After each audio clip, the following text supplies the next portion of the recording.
I chose my dead brother's memory over my girlfriend, and it changed everything. I am a 30-year-old man and lost my younger brother when I was 22. He had cancer, and his battle was long and painful. It's hard to watch someone you love fade away in front of your eyes, no matter how much strength or resilience they show.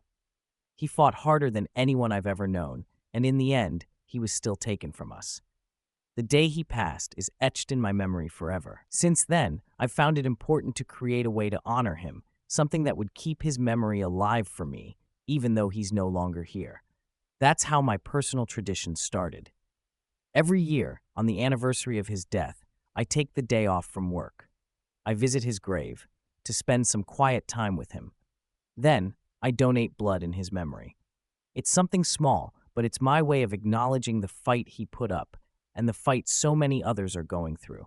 After that, I head home, relax, and watch his favorite movie. It's a simple, quiet day, but it means a lot to me. It's my way of grieving, of remembering, and of finding peace. My girlfriend Anna and I have been together for 9 months. We're serious, and she's been aware of my tradition since we first started dating. We've talked about my brother before, about what he went through and why this day is so significant to me. I didn't expect her to completely understand, but I thought she respected it. Yesterday was my brother's death anniversary. As usual, I had planned my day, and everything was set in motion. But the day before, Anna asked me if I could meet her and her mom for lunch. I've met her mom plenty of times before, so this wasn't some formal meet the parents situation. I told her no, explaining that I had already planned my day for my brother. I reminded her that this tradition is something I've done every year since he passed, and it's important to me. That's when things started to go wrong. Anna didn't take it well. Instead of understanding, she seemed offended. "Well, it's my tradition to have lunch with my mom when she's in town," she said. "And she really wanted to see you. You can do your stupid blood donation any other day." I was shocked. Her words hit me hard. Calling it a stupid tradition felt like she was dismissing not only my routine, but the memory of my brother. This wasn't just some casual thing I could reschedule. It was about honoring my brother's life and his battle. I calmly tried to explain this to her, but she didn't seem interested in understanding. I thought maybe if I gave her some time, she'd cool off. Later that evening, after visiting my brother's grave and donating blood, I was finally at home watching his favorite movie. This part of the day is always emotional for me. It's my time to relax, reflect, and connect with the memories of my brother. But Anna texted me again, asking me to reconsider and join them for dinner instead. I politely told her no again and reminded her that I'd be more than happy to spend time with her mom another day. I thought that was a reasonable compromise, but her response caught me off guard. She called me selfish and lazy. She said I had embarrassed her in front of her mom by not showing up and that I didn't care about her feelings. I was floored. Selfish? Lazy? I didn't understand how my taking one day to grieve could be seen that way. I wasn't trying to hurt anyone.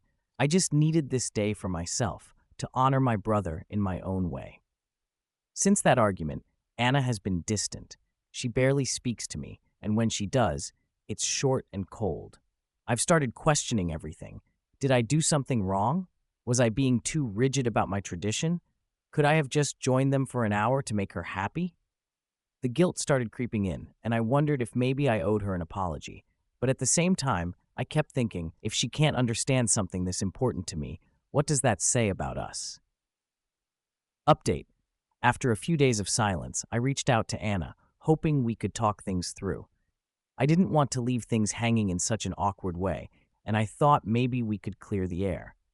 I texted her, asking if we could have a conversation, but she never responded. Instead, I discovered that she had blocked me on everything: WhatsApp, social media, you name it. She had completely cut me off, and to make things even stranger, her best friend, who had been following me on Instagram, blocked me as well. At first, I was angry. It felt childish to block me without even having a conversation. How could someone I was in a serious relationship with end things so abruptly? But after a while, that anger turned into relief. If this was her reaction to something that meant so much to me, maybe it was for the best. The more I thought about it, the more I realized that this was probably a sign. I wasn't sad. In fact, I had been considering ending things for a while now, and this situation just confirmed what I already knew deep down.